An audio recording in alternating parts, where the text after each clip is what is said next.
Whoa. That came on pretty early. I thought we had more seconds to spare with the drink of coffee there. We're off to a great start. Happy Monday, everybody. Welcome to another edition of Mean Streets Live here on our FTN Network YouTube page, hanging out on iTunes and Spotify.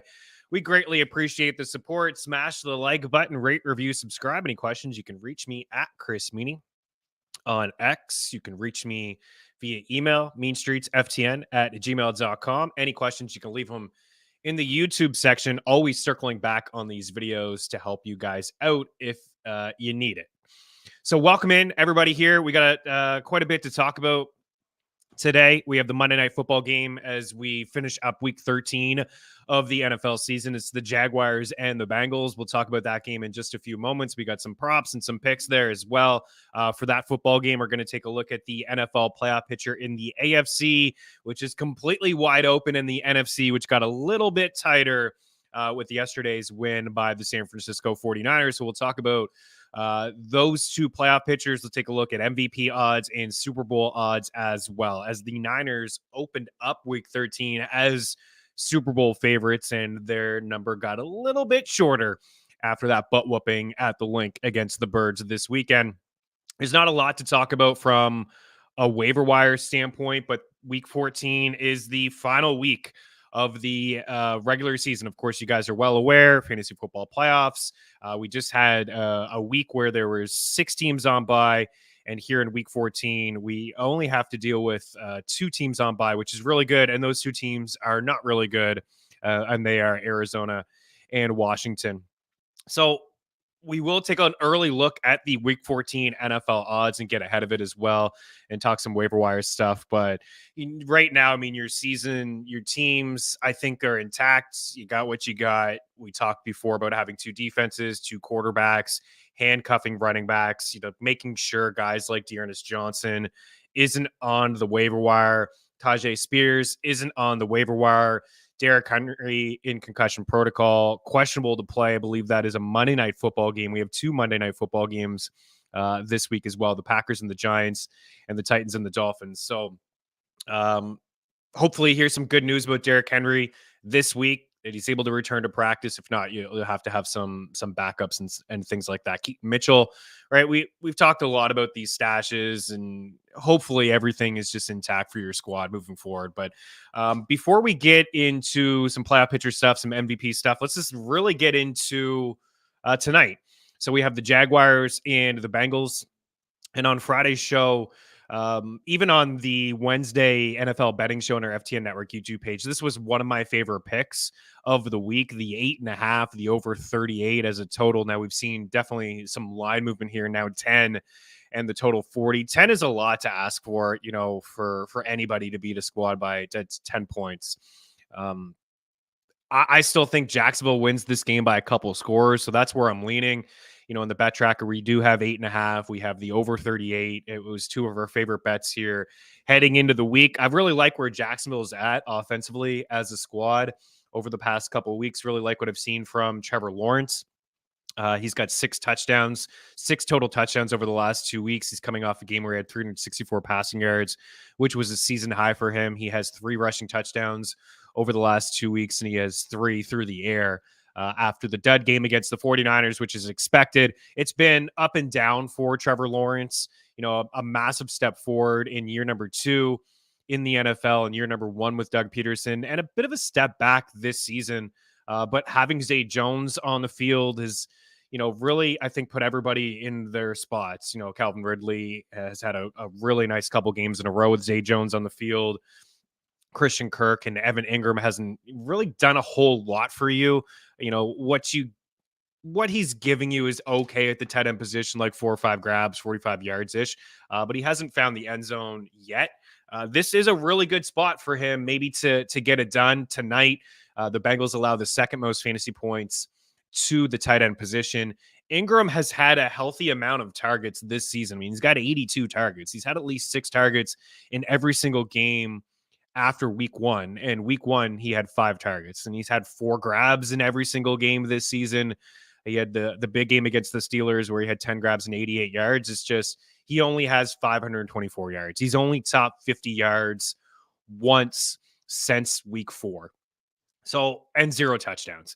But it is a good matchup for everybody when you just look at some of the statistics really of the Bengals. And we know that Joe Burrow is not on the squad and they're not getting anything from Joe Mixon. And, heading into this week, the Jacksonville Jaguars were number 1 in rush DVOA defense. This is a team that can stop the run. They're the only squad in the NFL heading into week 13 that had not one but 2 edge rushers with 30 plus pressures, Walker and Allen. These guys can get after the quarterback. And I think we look at the Jags and we talk about their offense. We say, yeah, it's Trevor Lawrence, it's Ridley, it's ETN. Defensively, last year they were among the leaders in takeaways. And this year they're getting pressure on the quarterback. And I think Jake Browning is in for a tough spot. I know that T. Higgins is back and he's got Jamar Chase. And I just think that this Bengals team, I don't want to say that they're checked out. Like they're still quote unquote alive in the playoff picture, but they're not going to make the playoffs. And the division inside the AFC North is the Ravens division to lose with the loss, the Steelers this week against Arizona, and Cleveland also losing this past week as well. But really like where this Jaguars team is at defensively. An uptick here for Trevor Lawrence over the past couple weeks. And just diving into some of the defensive numbers, it's not all like at the start of the season, it was all Joe Burrow and, the calf, and he wasn't himself. That's clear. And then T. Higgins has only played a couple games this season. But heading into this week again, the Bengals have allowed the second most yards overall per game. And really, it'll probably be the most now, regardless of what happens tonight. Number 1 was the Chargers, and the Patriots had a big donut over the weekend. But they're top 10 in passing yards allowed. They've allowed the 4th most rushing yards. They've allowed as I mentioned, the 2nd most fantasy points to tight ends. They've allowed the most yards per carry. They've allowed the most yards per attempt. And, in terms of defense DVOA against the run, they're bottom 4, and they're just a bottom team overall in general. And they're not getting anything done offensively. So it's a large spread. I still like the total. I think that even if it's gone up here a couple points, I think that Jacksonville can get to 30. And I'd say Cincinnati scores like a touchdown or 2. I say they get to the 10 to 14 point range. They could certainly get there. But yeah, I mean, I'm not crazy about jumping in on the 10 right now. Like, again, if you had the 8.5, let's ride. If your own pool, you pick the 8.5 in your spread, maybe you got up to 9. I think we'll be fine. But 10 is a lot. I'd say we get a score like 28 to 14 or something like that, 28 to 10, which is kind of right at that number of 40 that's moved up just a touch. For tonight, in terms of props, a couple of those same ones that we gave on the Friday show are still hanging around there. And I'm really happy with how yesterday went. I know it's been an up and down season. It's stressful. I want to give winners on this show. And it definitely has been an up and down season for me in the NFL. But the past couple weeks I thought have been really good. Over 23 units won yesterday in the NFL is right. I think hopefully that's a sign of things to come here. It's not about toot my own horn. It really is holding myself accountable. Always try to, dive into what went wrong. And we'll take a look at, some of the takeaways from week 13 and figure out where we went wrong in certain situations and what we went right, what we had right. And if that's certain trends that we can follow, but pretty pleased with how yesterday went in terms of straight ups. The only picks, I mean, definitely on KC to win the football game last night, was on Pittsburgh to win the football game. And I went with the upset with the Broncos. We had a shot there. I knew I would be on an island by myself. When we tweeted out our FTN fantasy picks, I was the only one on the Broncos. Had the Niners correct and had a couple coin flip games that we got right. Luckily, like the Colts, for example. The Bucks hung on in their victory as well. So we're still moving on in Survivor here as a show. But there's some takeaways like the Steelers, the Eagles. Like there's some teams here that have some big time issues, more issues than their record would indicate that they have. And we'll dive into that in just a little bit. But ultimately, I think a pretty good day from a betting standpoint. Let's try to keep this thing going here. And what I had on Friday show, I had 2 quarterbacks with 2 passing touchdowns. One was Brock Purdy, who had 4 and is now back inside the MVP conversation for, I think, the 3rd time this season. In fact, he is the favorite over at DraftKings at the moment. We'll get into that in just a second. But Trevor Lawrence here over 1.5 passing touchdowns at plus 100. I believe FanDuel is offering plus 100. We had -110 on the show on Friday. Again, the prop shop, there's a link inside the description of this video. If you're watching on YouTube, you can head on over to our YouTube page, or you can just hop on over to ftmbets.com and check out the prop shop and the parlay calculator, which will save you quite a bit of time and a little bit of cash here. But I'm seeing, for the most part, pretty good odds everywhere for Trevor Lawrence. I think he's a sneaky little bet for an anytime touchdown as well at +375, considering he has 3 rushing touchdowns over the last 2 weeks. And his rushing, we'll get into his rushing stuff in just a moment, but his attempts at 3.5 and his rushing yard prop has moved from 11 to 13.5. I'm just trying to find the passing touchdown prop here for you guys so we can just see if it still is available. Yeah, +100 over at FanDuel. So you jump on that, but across all books, it's at a pretty good price here. My goodness, there are just a lot of props. Okay, -125. So anywhere from +100 to -125. DraftKings has -125. I think that is still fine. As I mentioned, a couple games in a row, he's looked pretty good. Just talked about, the secondary issues in Cincinnati. The defense overall as the squad, they're 10-point favorites here. I think that Trevor Lawrence is going to have a pretty good day. So the over 1.5 passing touchdowns. And I like the rushing yards here for him as well at over 13.5 rushing yards. Last week he didn't run. But for the most part, he's been running, and I think that there's really a lot of value with these quarterback props. For example, we had last night Patrick Mahomes over 19.5. We had him at over 3.5 rushing attempts at plus money. We had Russell Wilson over 23 rushing yards and over 5.5 rushing attempts at plus money. He had 10 rushing attempts. And Trevor Lawrence, I think last week was the outlier. Listen to some of these games for him: 7 for 21, 5 for 26, 3 for 12, 8 for 42, 7 for 31, 3 for 15, 8 for 59, 1 for 10. And then the last couple of weeks, the Niners, right? 2 for 7. That was just a game that just didn't work out well at all for Jacksonville. And then Tennessee at 5 for 17. And then last week, 0, a big donut. I think that's the outlier here. We have him for 18.6 rushing yards in our projection. So taking the over 13.5. And I would shy away from the 3.5 because it's a little juice, but I do think he's going to have 4 or 5 rushing attempts here today. So starting here with Trevor Lawrence over 1.5 passing touchdowns and over 13.5 rushing yards for him. This prop here is juiced at -145. We want to give winners. I drank a little bit of the juice for Cooper Kupp at over 4.5 grabs. Was -150. I'm like, I got to take that. It's Cooper Kupp. We lucked out. We got it pretty late, and Nakua left, and we got a little bit more run. But Christian Kirk, I don't want to go game log chasing here, but this is a guy that has 4 grabs in every game but 3. Week 1, he had 1 catch. Week 6, he had 3 grabs. And week 11, he had 3 grabs. He's consistently getting a lot of volume, a lot of work. He's got over 23 targets over the last 3 games, and it is a little bit juicy there, but I do believe he's going to get 4 grabs here. Calvin Ridley at over 56.5 receiving yards as well. We've been talking about this a lot on All in Football with Jake Seeley, and we referenced it again on the FTN Fantasy Show on Sirius XM with you guys every Saturday morning on channel 87 from 9 to 11 Eastern. Calvin Ridley has had some pretty big games when Zay Jones is on the field and he's playing, right? As I said earlier off the top, I think it's just everybody in their situation. The attention doesn't have to all be on Calvin Ridley. Zay Jones is a guy that had 1,000 yards last year. He's a pretty good wide receiver. But Calvin Ridley's last 2 games have really been his best 2 games. And in week 1, he had 100 yards. And week 5, he had 100 yards. But he's got 3 touchdowns here over the last 2 weeks, 89 yards on 6 grabs, caught 5 of those targets. 6 targets, 5 grabs.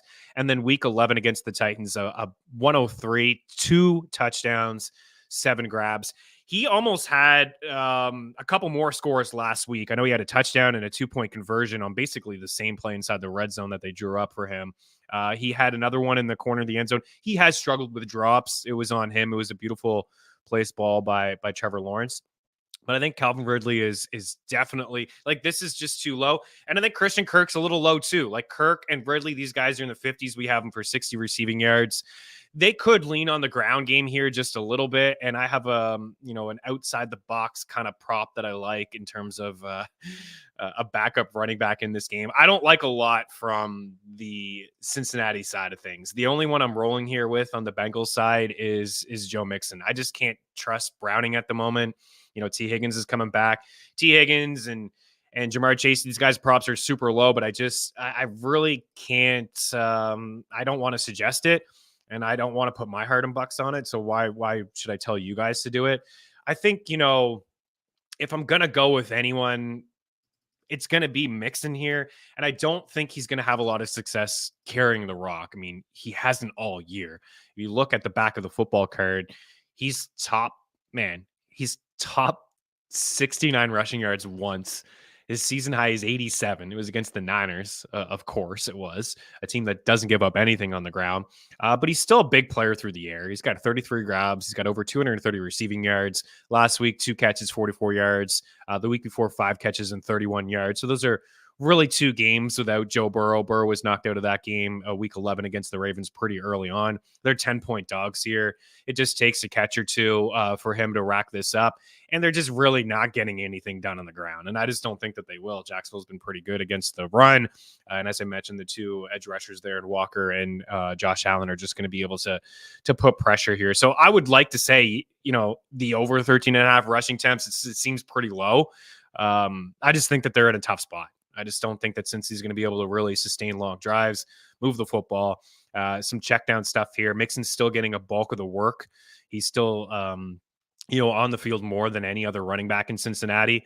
So we're taking that one over 18.5 receiving yards. And I do have Travis Etienne here for the over. Now the game script doesn't really, if I'm painting the picture here and I'm thinking that the Jags will win by a couple scores, there shouldn't really be a lot of dump offs here for Travis Etienne, but he's been pretty consistent as well through the year. I mean, he's also a guy that has over 250 receiving. He's got over 300 receiving yards, and he has 36 grabs. And he's hit this number pretty consistently. The 14.5, for example, he's hit it in every single game but 3, and he didn't hit it in week 2, but he also didn't hit it in week 10 and week 11. But he has hit this, again, I'll just rattle off some numbers, like 4 for 50, 3 for 17, right at that number, kind of 4 for 48, 3 for 28, 3 for 24, 3 for 70, and then last week 4 for 30. So just like Mixon, it could take just 1 or 2 catches for him to get to this point. I don't think he's going to be completely phased out. I mean, he's had 3 targets in every single game this season. So if you're telling me that Travis Etienne is going to get 2 to 3 targets, I'm going to say he's going to haul in one of those, and the explosiveness that he brings to the table, he can get this on 1 or 2 grabs. The outlier kind of play here that I like tonight is Dearness Johnson. I kind of see him trending up. Etienne was dealing with a rib injury all week in practice. I think he's fine. I think he's had him ranked as a top 5 back this week. I think he's going to get enough run. He probably runs one in. You can certainly run on Cincinnati here. But I think that Dearness Johnson, he's definitely a guy that is trending up inside this offense. He's you got to pick him up, especially if you're an ETN owner. In Yahoo leagues, I always do this. The Sunday night football game, the Monday night football game, I always pick up the backup running back. You can drop bench players. There's somebody on your bench that, I don't know, maybe they got hurt or they have a bye this week or they were just on your bench as a stash. I always pick up the backup running back. Yahoo allows you to do this stuff. I don't think that you can do it. I don't think Sleeper allows you to drop a bench guy, depending on your commissioner and how they have the settings for you. But, I would be picking up, just do it for every team if you can. You never know. If something happened to Travis Etienne tonight, and I hope it doesn't, obviously, but if something happened, Dearness Johnson would be a top 15 running back. And over the last couple of weeks, a little bit of run here, 7 for 20 in week 11, 7 for 19 last week. The last 3 weeks, 2 catches, 28 yards, 1 catch, 34 yards, 1 catch, 42 yards. He's getting some run, and this is not a shot at Travis Etienne, but year 1 as a rookie, hurt, didn't see him play. Year 2 was great. As he started to pile up a ton of the work and injury creeped up into his game, Doug Peterson in the offseason talked about scaling back Travis Etienne just a touch. They drafted Tank Bigsby, who's not getting on the field. but Dearness Johnson is a guy that they brought in. And last year we started to see towards the end of the season a little bit more run for JaMychal Hasty. Now, I don't, again, this isn't a knock on ETN. I don't know if I can say with confidence that he's built to be like a 300 touch guy, like 325 touches, like a consistent 20 carry guy, between the tackles. I think he can do it, over spurts, but sometimes it catches up to you. The Jags are sitting good right now. They win this game. There's a 3-way tie up top of the AFC in terms of 9-3 squads. They want to keep them fresh. It's a game where they're 10-point favorites here. I think Dearness Johnson may get a little bit more run here in this game. I put this in the tracker last night, and I haven't checked actually the latest odds. I think that I'm intrigued to see if there's anything else in terms of like, okay, so his rushing and receiving is 27.5. I like that too, right? Like he's cleared this number in 3 straight games through the air. So his rushing and his receiving combined over the last 3 games, 12 and 28. So quick math, that's 40, 20 and 34. Quick math, that's 54. And then 19 and 42 last week, it's 60. So this, I'm man, maybe I'm thinking about this too much, but I like Dearness Johnson tonight. I think he's sneaky. I think he's going to continue to get run. If they blow out the Bengals, they're not going to run this game out with Travis Etienne, especially if he's dealing with a rib injury. I like what I'm seeing here from Dearness Johnson. So the over 17.5, I think the better play actually may be the rush and the receiving combined here. 27.5 over at Bet365. Oh, baby. And that's at -115. Caesars has -132 at the same number. So 27.5. And I even like the little sprinkle on a touchdown at +425 over at DraftKings for Dearness Johnson. 50-1 for 2 scores. Let's not get out of hand here. Let's not get crazy. Guys that I think will score touchdowns tonight. Trevor Lawrence, I think will score one as a rushing touchdown. I like Calvin Ridley to score a touchdown. And you know what? I think Evan Ingram gets his first of the season. As I mentioned, the Bengals have allowed the second most fantasy points to tight ends. It's not like Ingram has been completely phased out of the offense. He's just not scoring any touchdowns, right? And last year, he was scoring touchdowns. This year, he's not scoring any touchdowns. But the matchup is right. Maybe they find a way to get him a touchdown. These things happen sometimes, especially if the game does go the Jaguars' way, where they are scoring some points and get some other guys involved, like a Dearness Johnson or maybe an Evan Ingram here. Am I drinking the Kool-Aid too much? I see a ton of comments here. I want to say what up to the crew. We got Perk in the house. What's going on? Happy Monday to you. Daily Handle. Good afternoon, Means, and everybody here. We got Lansing JP, Chase, Ingram, Kirk, guaranteed 25 plus receiving yards. Yeah, I mean, I like that one. You can do some of this stuff with alternates. You pay a little bit more juice. Yeah, I would say yes. I mean, Chase could get his 25 receiving yards, on one grab. There was a couple crazy catches he had last week. Yeah, I also like Calvin Ridley, for the over 56. So I think he's a guy as well that I would put in. I'd feel a little bit better about rolling with the Jags guys than the Bengals guys. But yeah, 25 plus receiving yards for an alternate line there is, yeah, I think that's fine.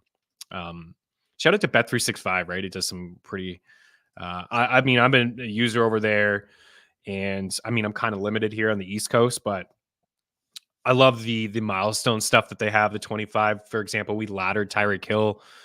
We had a two units on him for 100 yards. We had a unit on him for 125 and half unit on 150. And I just love those milestones. Like Mike Evans was like plus 380 for 100. Now you can come down with it and be a little bit more conservative, and then you can take some shots and some longer ones there. Losing the house. Happy Monday, everyone. Nice 6-game NHL DFS slate tonight. Let's go. Just finish up the article. I like the Kraken tonight. I really like Seattle. No surprise, I'm always picking on the Canadians, but I do like Seattle. They've had some issues scoring goals, but they put a lot of pucks towards the goal. I watched the game against the Senators over the weekend. I thought, they should have had 5 or 6 goals there.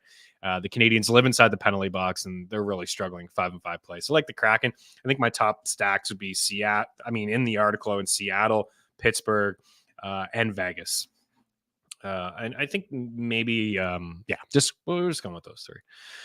Laying the points with the Jags means, yeah. It's not my favorite. It's not my favorite play at -10. Like I'm not running, like I said earlier, Jordan, I'm not running to jump on this spread tonight at 10. I already bet it the 8.5. I like the 8.5. So it's like, what's 2 more points here? But yeah, I think that they win by a couple scores.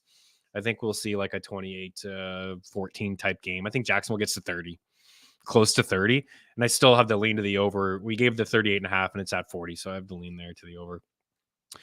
Glad to get the dub as a Packers fans, but the refs were terrible. My goodness. Yeah, this is something I was going to talk about, but since we're on it, 2 things. Jordan Love, let's give him all the flowers that he deserves. I've been super hard on Jordan Love on this show, on the betting show, really all year long. At the start of the season, I saw some of the great throws that he had and some of the finesse, the touch that he had on some of his throws. I've seen it, but there was inconsistency in his game.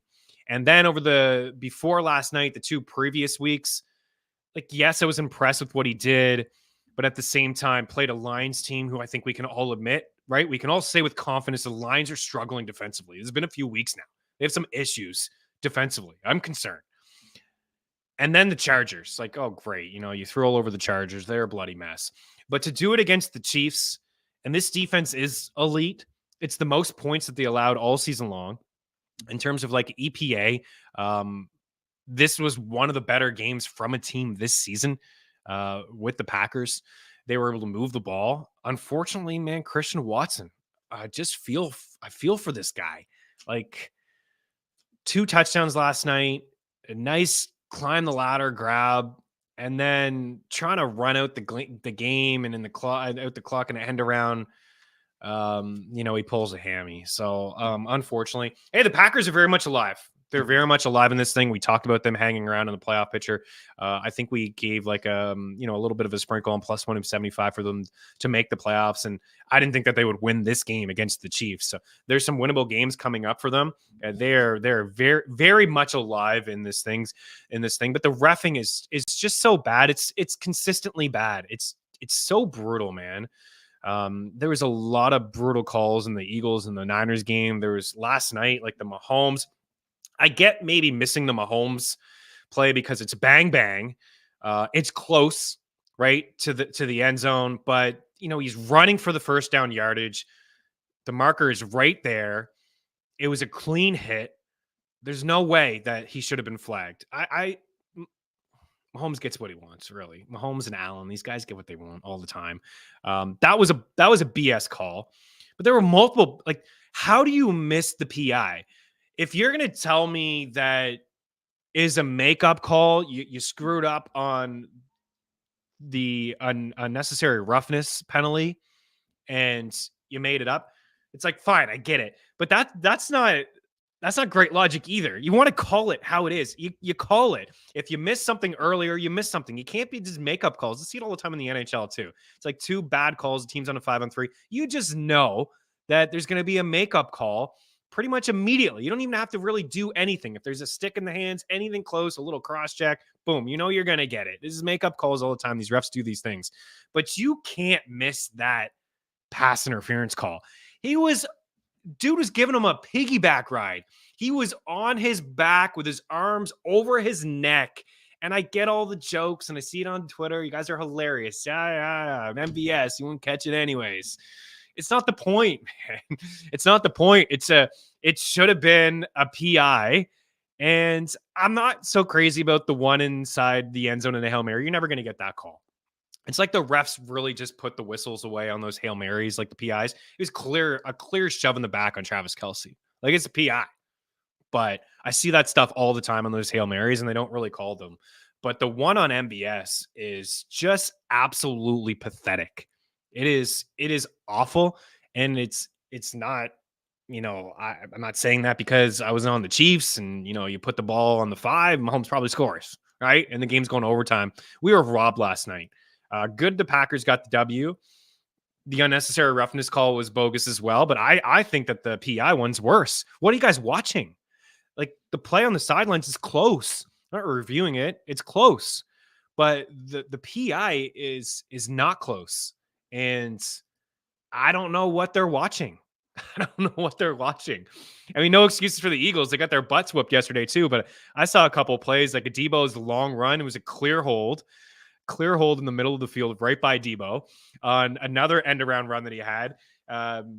George Kittle's holding two guys by the jersey. I mean, another clear hold. I mean, what I don't know what they're watching, but I don't want to be that guy who's like blaming losses on the refs. But they just got their butts whooped. And I know the Eagles have been on the right side of a lot of calls, so I don't want to be that guy. But the reffing is atrocious.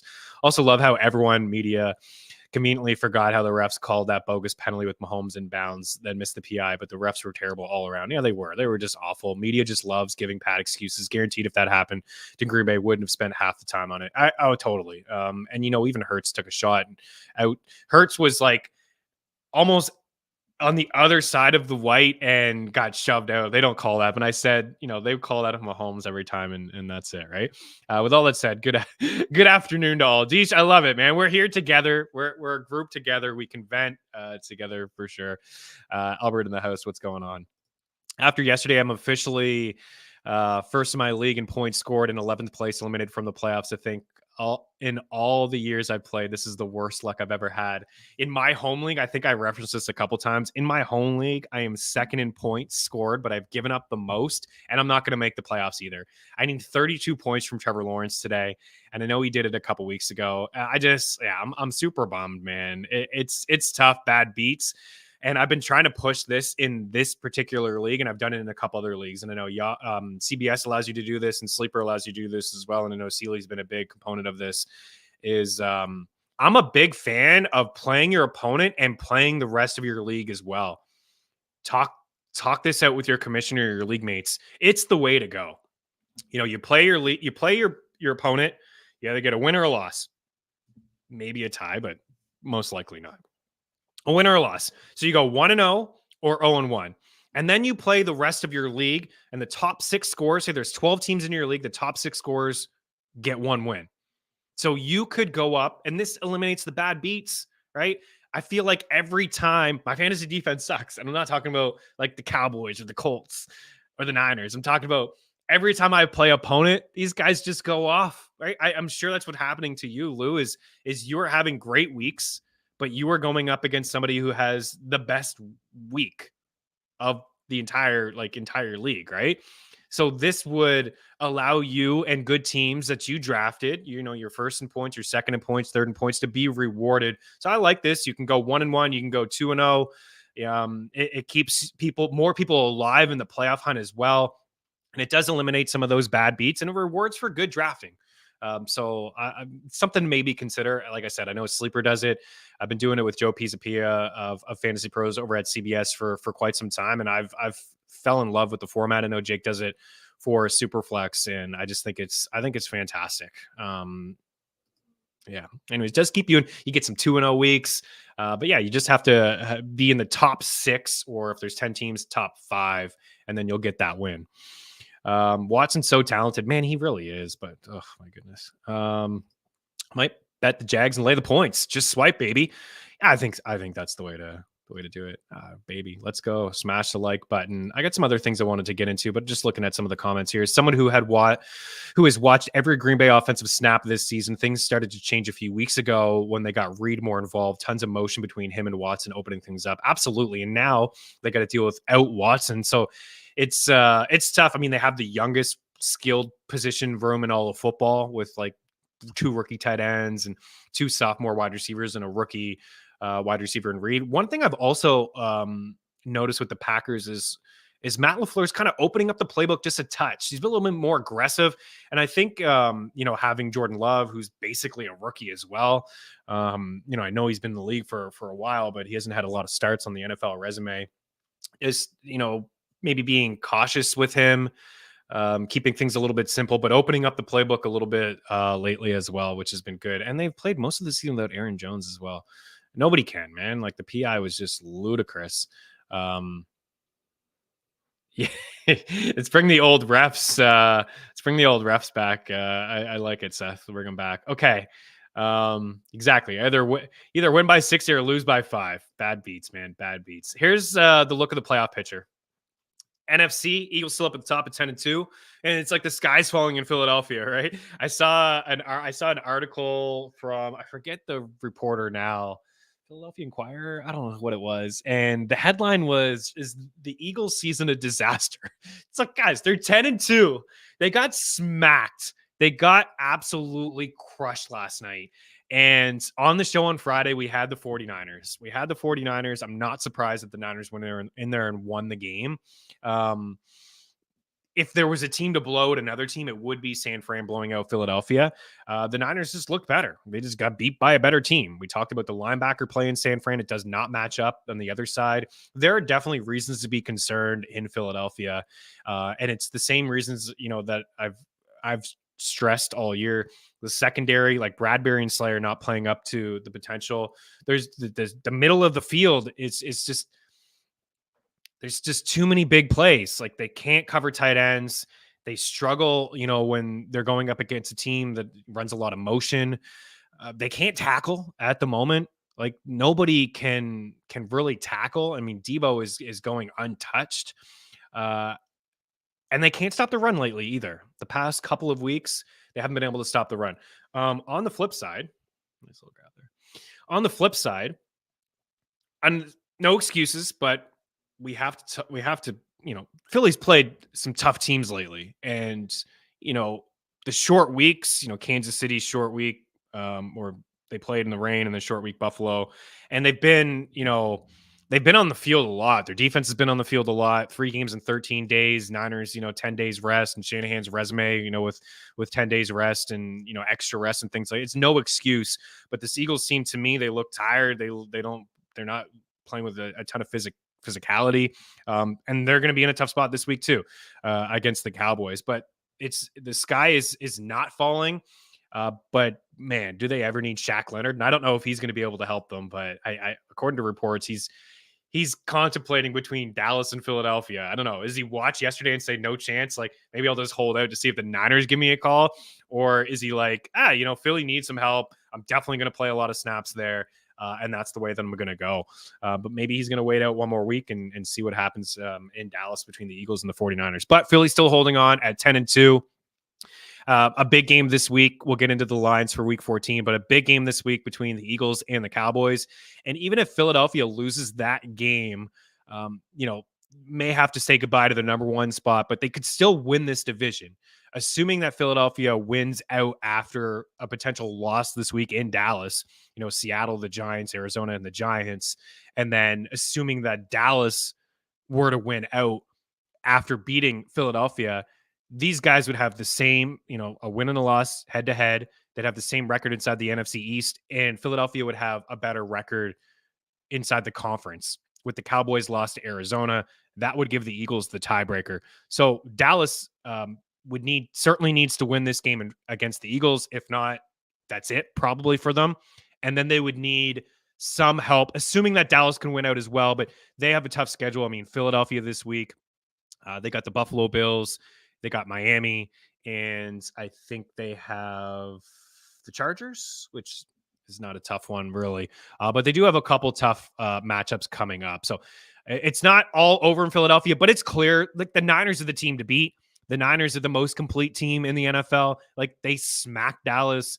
They smacked Philadelphia. And Philly and Dallas are playing tight games with, like, Buffalo and KC and other squads. Like, there's San Fran, and then there's really just everybody else. They're in a tier of their own. San Fran, Philly, Dallas, and then the next tier would be Detroit. And then there's a gap again with some of these other squads. But the Lions at 9-3, the Falcons at 6-6, the Cowboys at 9-3. How about that Jets and Falcons game? Another snooze fest. Minnesota at 6-6, and the Packers right here in the conversation. How about the Rams? We talked about the Rams being alive in this thing as well. Overachieving for sure. Didn't have high expectations for this Rams team. And they played a big chunk of their season without Cooper Kupp and Kyron Williams. So getting healthy, I think, at the right time. I'm playing with a lot of confidence at the moment. The Seahawks at 6-6, like, they got a matchup this week against the Niners. They're going to have to deal with Philadelphia. And then it gets a little bit easier for them. They're not out of it yet. It's possible that, the 6 and 7 kind of wild card squads here are, one of them has like 8 wins. The Bucks are still alive, 5-7. They have a game coming up against the Falcons. They have another one against the Saints, and the Saints are out of the playoff picture here, but also at 5-7. If the playoffs started today, we would see Niners and Packers. We would see the Lions and the Vikings and the Falcons and the Cowboys. I guess the consolation prize here, so to speak, if the Eagles, for Philly and for Dallas, assuming that San Fran gets that number 1 seed, if the Niners trip or if the Cowboys trip up with this tough schedule and the Eagles lose this week, Niners get that one. I suppose like being the wild card, like it's either going to be Philly or Dallas in that 5 spot. And although they'll have to go on the road to play that first playoff game, at least it will be against the Falcons or the Bucks or the Saints, like whoever it is, Dallas or Philadelphia. I would say that Dallas and Philadelphia will be favored, and I will be taking that 5 team to beat the Falcons. And I think if you're an Eagles fan or you're a Cowboys fan, you just want to find a way to avoid San Fran until the NFC Conference Championship game. And a way to avoid San Fran before the NFC Conference Championship game is to get that 1 seed or that 2 seed. Like that's the way to get it done. I just don't see the Packers, the Vikings upsetting San Fran in the 2 spot. And, if it was kind of chalk where the Niners were the 1 and the 5 upsets the 4, we would see the 2 and the 5 play each other. No,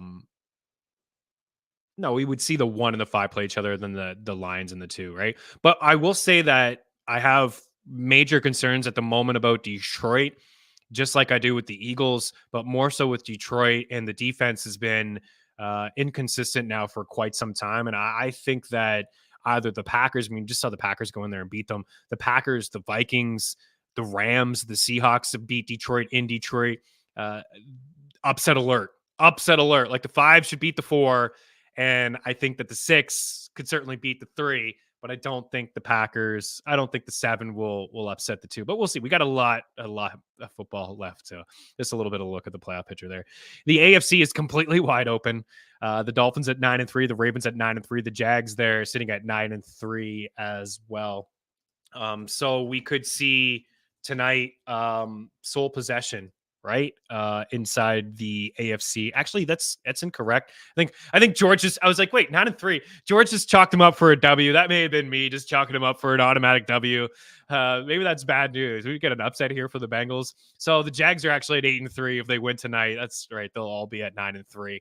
The Chiefs drop down to the 4 spot at 8-4. The teams that I just don't believe in at the moment, like the Steelers at 7-5, the Browns at 7-5. Kenny Pickett's going to miss some time. Is this better that Trubisky's in? I don't know. It's a sideways move. Like, come on, it's not great. It's equally as bad. The Browns at 7-5, just unfortunately a mess, right? Myles Garrett's hurt. They got no quarterback play at all. Mark Cooper comes back, he gets hurt again. The defense has done what they could all year long. I think that the biggest winners yesterday were the Bills, and they didn't play a football game, right? The Chiefs lost, the Steelers lost, the Browns lost, the Texans pulled off a win, but the Broncos lost as well. So the Bills are very much alive. I kind of feel like they hold their own destiny here, but the schedule is tough, right? You got to face Kansas City this week, coming off a loss at Arrowhead. You got Dallas after that as well. But they are good enough. They're definitely one of the better 6-6 teams I've ever seen. And I'd say they're the best 500 squad inside the NFL this year. And I think what we will see, tough loss for the Broncos, man. I like the schedule. There's certainly some winnable games. Get the Chargers a couple times. There's some games there that they can win. They needed that one. I think that what we will see is the Steelers out, the Browns out, the Texans in, and the Bills in. And I'm not completely sold on the Colts. They could slip up here and there.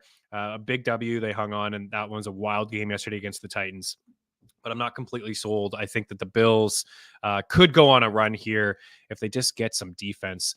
Let's take a look at the early look at Week 14 here. How about this Steelers and Patriots game on Thursday Night Football? Oh, my goodness. I tweeted last night. The total was 32.5, and I thought that was like 32.5 too high. New England is a mess. The defense is so good. that they've hardly allowed any points over the past couple weeks, but they're like a big time negative point differential. They can't move the ball, and they lost from Andre Stevenson. So I suppose like Zeke is a guy that could help people out if he's hanging around the waiver wire. Like Zeke and Tajay Spears, these are guys to make sure Keaton Mitchell's owned. But yeah, this total here, it's actually dropped. It's at 30 now. I still lean to the under. Like 30 is not a lot of points. It's been a long time since I've seen any 20s. But the Steelers just back to their old ways, like losing to Arizona. I know that Pickett, got hurt. Najee still was the lead, like we talked about in the show. He's still the lead. He's still the guy. Warren was great in minimal touches, but Najee's still the guy. We talked about the rushing attempt props and rushing yards. We got him. Pickens was getting some balls down the middle of the field, just like last week. But now, I know they can't move the ball. New England can't move the ball, right? So I don't know how many points were scored in that game. Is it like 10-6? Did they even score touchdowns? 7-6? I know it's a low number, but I got to lean to the under. And I don't want to be playing anybody in that game. We were on Parker catches and receiving yards, but it's just because it was too low, like 2.5 catches and 30 receiving yards. We're not playing him. Zeke, I suppose, but I don't expect like a fantastic game, but he is going to rack up probably, anywhere from 15 to 20 touches in this game. And, it's not a great run defense to go up against. New England's been pretty good defensively. Like they're not losing football games because of the defense. They're losing football games because they don't have anybody at the quarterback position and they're lacking weapons in the receiving game. It's tough for me to get behind the 6.5, but I just saw the Pats at home score 0 points against the Chargers. Yeah, ugly Thursday night football game. I would jump on this one right now. I mean, you could wait it out if you want, just in case there's no significant injury in the Jacksonville game tonight. But the Jags at -3 against Cleveland, they're still going to have, a poor quarterback under center, most likely without Amari Cooper. The defense is still decent, although the past couple of weeks they've given like 60 some odd points to the Broncos and the Rams. But I like Jacksonville to go in and win that game by a field goal. Detroit here against Chicago. The Bears did beat the Lions. Actually, they didn't. They let that one slip, right? They were up a couple scores with 4 minutes left, and Detroit came back. There are some big time issues, as I mentioned earlier, with the Lions, but I like them here -4. I had to sweat that one out against the Saints. They're in total control, and New Orleans came back in that football game. But I like Detroit here. Great game from Sam Laporta. Still seeing Montgomery as the lead, seeing Gibbs as the better back, fresher back, certainly looks better, but Montgomery is the lead. We had the rushing attempts for Montgomery in the tracker. He scores a touchdown every game. I think he's got 9 now in 9 games this season. He's just a touchdown machine. The revenge stuff is fun, but what I'm looking for this week, we'll see about the Deontay Foreman injury. I'd like to see if Chicago turns it over to Roschon Johnson, see what they have in the young buck. And he had a great game. Well, we were in, I think, on the show on the total rushing and receiving. So we'll see how that plays out. Not an automatic start. If Foreman doesn't play, you feel a little bit better about Roschon there. DJ Moore is good to go. Tampa and Atlanta. So this is a big one for the division. This was a close game earlier in the year when these two teams played each other in Tampa Bay. I thought the Bucs let one slip there, and the Falcons won it late. Bijan Robinson just okay. There's really nothing to take away from the Atlanta game. Kyle Pitts did lead all Falcons in receiving yards. He still didn't do a whole lot. We talked about Drake London as a sit against the Jets, and things will be a little bit better for the pass catchers in Atlanta this week with the matchup against the Bucs, because the secondary has been pretty bad all year long, and Chuba Hubbard ran all over them this weekend, which was a little bit of a surprise. I didn't really see that one coming. Of course, I went up against him in the home league. This is the things we're talking about, Lou. Chuba Hubbard, 2 touchdowns, 22 points. Come on, get out of here. Anyways, Falcons. I think Tampa. I just feel like Atlanta's overrated. They got some skilled players, some decent players defensively. Mike Evans, right? Mike Evans has been one of the best steals in fantasy football. Another 1,000 yards, double-digit scores, future Hall of Famer for sure. And better this year with Baker than he was with Brady last year. That's for sure. Godwin's been the disappointing player inside this offense. Rashad White, another good game, had him for attempts and yards, and he scored another touchdown there.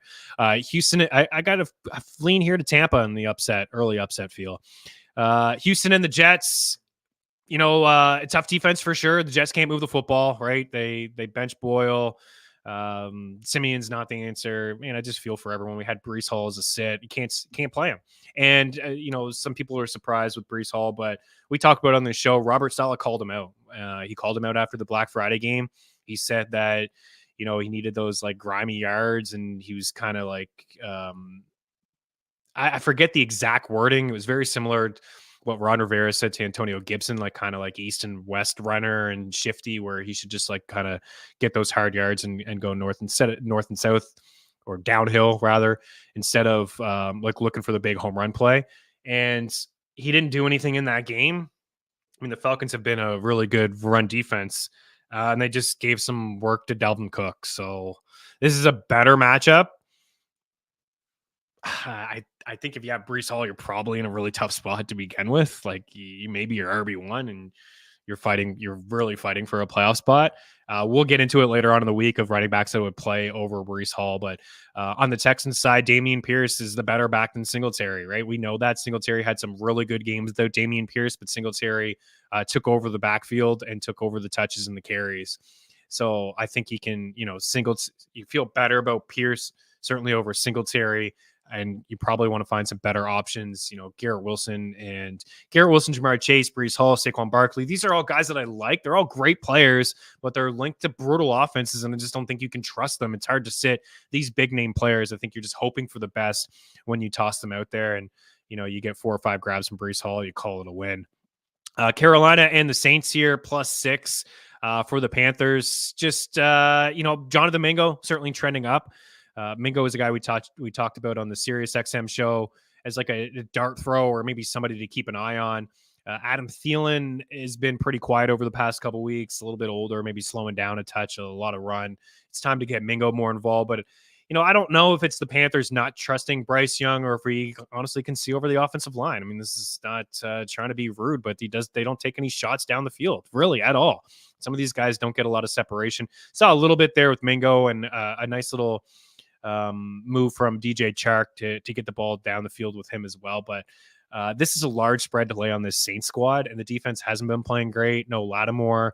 Derek Carr is hurt. Is that good for the offense? They go to Jameis. Taysom Hill's a weapon. Chris Olave, Taysom Hill, Alvin Kamara. These guys you're playing. And I think Mingo is certainly interesting in deeper formats. I have a kind of a lean to Carolina. I've been a big Saints. I've been big on the Saints, but I don't like what I'm seeing from the past couple of weeks. That's for sure. Rams and Ravens here is 7.5 is a lot, and LA's playing pretty good football, but Baltimore is coming off the bye. A couple weeks to prepare for this at home. Defense has been awesome, like 4.4, 4.6 yards per attempt. That's like one of the better numbers in the NFL over the past 30 years. Really, really strong defense. Keaton Mitchell, I'm looking forward to seeing him again. If what we saw last week was a trend, Keaton Mitchell's definitely a guy that they need to find a way to get the ball in his hands anywhere from 7 to 10 times a game. He offers a lot more than Justice Hill and Gus Edwards out of the backfield. And Edwards probably still the goal line back there with a little bit of Justice Hill sprinkled in, but really like what I saw from Keaton Mitchell last time the Ravens played football. Tough matchup for, Puka Nacua and Cooper Kupp and Kyron Williams, but these are guys that you probably want to play. Colts and Bengals, early lean to India at 2.5 here. I don't know what will happen tonight if the Bengals pull off the upset. Maybe it'll be a pick 'em, but I like Indy here at 2.5. Just some of the things we talked about off the top of the show with Cincinnati's defense and not being able to stop the run. Of course, Jake Browning in there as well. Colts play some fun football games, don't they? They really do. They play to a lot of overs. They give up a lot of points, and they score a lot of points as well. Disappointing performance from Josh Downs. It was definitely in on that. I gave a wrong pick here on the show. 4.5 catches, did not get the receiving yards. But man, Michael Pittman continues to, if you have Pittman, you are well on your way in fantasy football, most likely. And he's been cashing a lot of props for us, 6.5 and over 67 in receiving yards. We didn't have to sweat that one out at all. This 10.5 has moved to 12.5, a large number. I expect a little bit of a better performance from Seattle than they had a couple weeks ago against San Fran. It is a divisional game. A lot of great things from Seattle last week against the Cowboys and Metcalf and JSN. Don't know if Charbonnet is good to go. We don't know if Kenneth Walker is good to go here in this game. The Niners are just rolling. It's a large spread, a divisional game. Desperation on Seattle's side of things. But I think, the Niners should be able to do whatever they want in this football game. And as I mentioned, Brock Purdy is now in the MVP conversation. He leads the NFL in yards per attempt at 9.6. He leads the NFL in QBR. He leads the NFL in completion percentage at 70%. And I still don't know if he's great. Like, he's good, but I still don't know if he's this good. The play calling is great. The Yak monsters that they have on the squad, and Ayuk and Kittle and Debo and CMC, I think he's good, but I don't know how good he is. I'm still, yesterday was a good test that he had, and he passed at the link. Not sloppy weather, but windy, hostile environment, right? A lot on the line. He's passed the test, and he's been perfect against teams with winning records. He really has been, but I'm still unsure. I really think we'll see a lot from Purdy. There's a matchup a little bit later on in the season between the Ravens and the 49ers. I think we'll see a lot in that game. How good are the Ravens? I mean, how good is that defense in particular? Has been awesome all year long. And on the other side, how good is Brock Purdy and the 49ers offense? That'll be a true test for sure. But right now, Purdy's back inside the MVP conversation, as I mentioned. We have a bet on him at 9-1. We talked about the second time that he entered the MVP conversation before the 3-game losing streak where they didn't have Debo and they didn't have Trent Williams. I think that was a big part of it. But he's back inside the MVP conversation. I've never seen an MVP race so wide open as we head into week 14. Usually it's like two guys. Like, I think last year at this time it was like Mahomes and it was Jalen Hurts. But this year right now, according to DraftKings, we got Purdy at 3-1, Hurts at plus 350, Dak at plus 350, two at 7-1, Lamar at 9-1, Patrick Mahomes at 9-1. It's completely wide open. It's completely wide open at the moment, and we'll see what happens down the stretch. Dak is very much alive. We talked about on this show, maybe jumping in on Dallas to win the conference because the odds were longer than Dak for the MVP, and I still think that Dallas will have to definitely win the division or the conference. And even then, it's not a lock. But if he continues, he's playing the best football of all of them at the moment. And the offense has been the best in football over the past few weeks, the Cowboys. So if he continues this against some of the tough opponents that he has, like for Philly this week, Buffalo the following week, after that, he's got Miami and then Detroit. So these next 4 matchups are all, playoff squads minus Buffalo, but we know that they're good. The defense got some questions, but we know that they're good. Dak, if they win out, take that one spot, I would say it's his. But I still think that there's a little bit more value on just taking the Cowboys, even if you missed it on to win the conference or win the division there. Okay, so where were we? Minnesota and Las Vegas here. I don't know, like 1.5 for the Vikings. I've leaned to Minnesota winning this football game. Joshua Dobbs has not been good over the past couple games, but Justin Jefferson should be back in that game. And the Raiders had a nice boost when they fired their coach, but they're still a very, very bad football team. Minnesota, a lot more to play for at this moment than the Las Vegas Raiders do. Chiefs and Bills, that one should be a good one. -3 here for Kansas City. I may lean with Buffalo. Kansas City has some issues as well. Offensively, they certainly do, right? Mahomes has just been mediocre this year. We've made excuses for him and the wide receivers, but he made a bad couple tosses yesterday. This pick was definitely on him. Nice play by the Packers defender, but certainly on Mahomes. Buffalo coming off the bye. They play Kansas City pretty tight. Offense is good, man. Offense is rolling. So we just saw Jordan Love kind of have a good game against Kansas City's defense. That should be a really good game. Two games of the week here in Philly and Dallas, and then Buffalo and KC. Denver and Los Angeles. We don't put money on the Chargers ever really as favorites. I was hesitant to pick them by 5.5. Just got it. My goodness, they still only scored 6 points. I think the Broncos could go in and upset the Chargers there. I like the Cowboys at home. I think that Philly's played a lot of football. They played a lot of football against good opponents. They found ways to win games when maybe they shouldn't. The offense has some issues. They're not consistent. The defense has major issues. Dallas has been dominant at home for years. I think the Eagles haven't won in Dallas since 2017.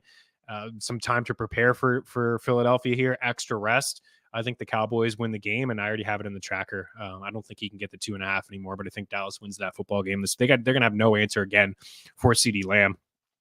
The Packers and the Giants should be a good one. Definitely lean Green Bay here. You get a little hesitant when some of these spreads get up to like 6.5, but the Giants haven't shown us anything all year long. A little bit better play from DeVito, but I like the Packers. One might be a tight one. It could be some sort of trap, but the Packers are playing good. I think I saw a record LaFleur 16-0 in December. Okay, we'll follow that trend. And then how about this one, 12.5?